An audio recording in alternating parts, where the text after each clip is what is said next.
தேங்காய் பேசுமா.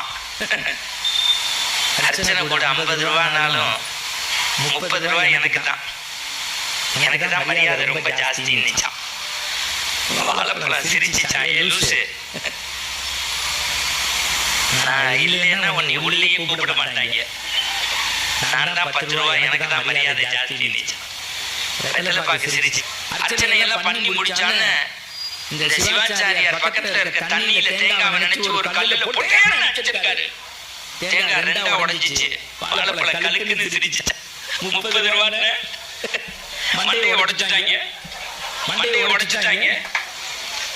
எப்ப கோவிலுக்குள்ள லேடிஸ் போனாலும் கேளுங்க, கிளம்பும் போது பையன்கிட்ட சொல்லுவாங்க, இந்த பாரு நான் ஆடி கிருத்திகை கோவிலுக்கு போறேன், ஆடி கார்த்திகை கோவிலுக்கு போறேன், இன்னைக்கு சஷ்டி கோவிலுக்கு போறேன், 1 மணி நேரம் ஆகும், 1/2 மணி நேரம் சாமி கும்பிடுவேன், 1/2 மணி நேரம் ஊருக்கு